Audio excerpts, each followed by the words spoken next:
Hello बच्चों, let us read this question. This question says 20 ml of CH4 is burnt with 60 ml of O2. If all measurements are made at the same pressure and temperature, what is the volume of unreacted oxygen? और हमारे options हैं, option A 10 ml, option B 20 ml, option C 30 ml, option D 40 ml.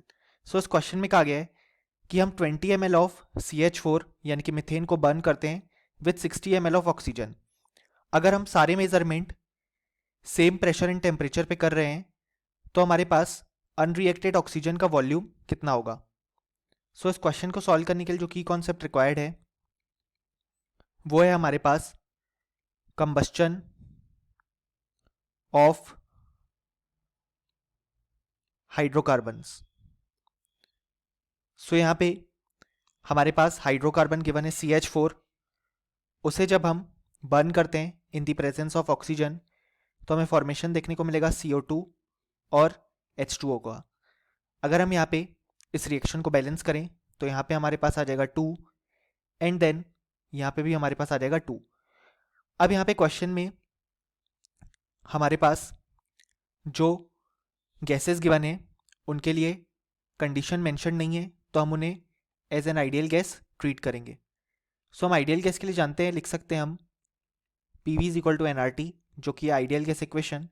अब यहाँ पे हम जानते हैं R हमारे पास यूनिवर्सल गैस कांस्टेंट होता है यानी कि इसकी वैल्यू कभी भी चेंज नहीं होगी. देन इस क्वेश्चन में कहा गया है कि सारे मेजरमेंट्स को हम सेम प्रेशर एंड टेम्परेचर पे कर रहे हैं यानी कि प्रेशर और टेम्परेचर भी कांस्टेंट है. सो हम देख सकते हैं कि जो वॉल्यूम है वो डायरेक्टली प्रोपोर्शनल हो जाएगा नंबर ऑफ मोल्स के, यानी कि जो कैलकुलेशन हम नंबर ऑफ मोल्स के लिए करते हैं वही कैलकुलेशन हम वॉल्यूम के लिए अब कर सकते हैं. सो अगर हम देखें तो क्वेश्चन में कहा गया है कि हमारे पास गिवन है 20 ml ऑफ CH4 एंड हमारे पास प्रेजेंट है 60 ml ऑफ O2 इनिशियली यानी कि T इक्वल टू 0 पे. उस समय हमारे पास CO2 0 ml होगी और H2O भी 0 ml होगा. सो अगर हम देखें तो बाय द स्टोइकियोमेट्रिक कोफिशिएंट हम ये लिख सकते हैं कि अगर हमने 1 मोल CH4 लिया है तो उसके लिए हमारे पास 2 मोल्स O2 रिक्वायर्ड है. अब यहाँ पे वॉल्यूम प्रेजेंट है तो सेम कैलकुलेशन हम वॉल्यूम के लिए भी कर सकते हैं, यानी कि अगर हमने 1 लीटर CH4 लिया है तो उसके लिए हमारे पास 2 लीटर ऑक्सीजन गैस रिक्वायर्ड है. लेकिन क्वेश्चन में हमारे पास प्रेजेंट है 20 ml. सो हम लिख सकते हैं कि हमारे पास 20 ml CH4 प्रेजेंट है तो उसके लिए हमारे पास 2 into 20 ml oxygen gas required होगी, क्योंकि हमने देखा 1 लीटर के लिए 2 लीटर O2 यानी कि जितनी भी अमाउंट ऑफ CH4 हम ले रहे हैं उसकी डबल अमाउंट हमें ऑक्सीजन चाहिए. सो यहाँ पे 20 ml CH4 हमने लिया तो हमें 2 इंटू 20 ml यानी कि 40 ml ऑक्सीजन गैस रिक्वायर्ड होगी.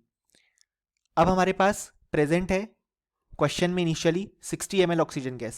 सो जो अमाउंट ऑफ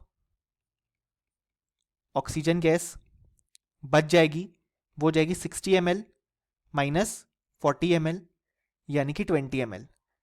सो जब हमारे पास ये हाइड्रोकार्बन कंप्लीटली बर्न हो जाएगा यानी कि जो 20 ml है वो उसका यूज हो जाएगा तो हमारे पास अभी भी 20 ml ऑक्सीजन गैस बची होगी. और अगर इस क्वेश्चन में हम CO2 और H2O की अमाउंट कैलकुलेट करें सो हम देख सकते हैं CH4 के 1 मोल से हमें 1 मोल CO2 और 2 मोल H2O मिल रहा है. सो अगर हम सेम कैलकुलेशन वॉल्यूम के लिए अप्लाई करें तो जो वॉल्यूम ऑफ CO2 हो जाएगा वो हो जाएगा हमारे पास यहाँ पे 20 ml, क्योंकि हमने देखा 1 मोल CH4 से 1 मोल CO2 ऑब्टेन हो रही है यानी कि 1 लीटर CH4 से 1 लीटर CO2 ऑब्टेन होगी. अब क्वेश्चन में हमारे पास प्रेजेंट है 20 ml CH4 तो उससे 20 ml CO2 ऑब्टेन होगी.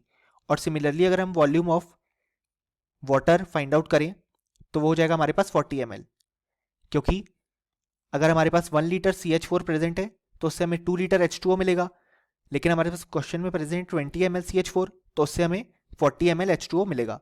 सो इस तरीके से हमने सारी कैलकुलेशंस कर ली. अब क्वेश्चन ने हमसे पूछा है कि अनरिएक्टेड ऑक्सीजन कितनी होगी यानी कि कितनी ऑक्सीजन बच जाएगी. सो हमने देखा हमारे पास आंसर है 20 ml. सो जो करेक्ट ऑप्शन हो जाएगा वो जाएगा ऑप्शन बी 20 ml. और option A, C and D incorrect हो जाएंगे क्योंकि हमारे फाइनल रिजल्ट से मैच नहीं करते। सो फाइनली हमें लिख सकते हैं कि इस क्वेश्चन के लिए हमारे पास जो यहाँ पे करेक्ट आंसर आ गया वो आ गया option B. Hope you understood it well. Best of luck.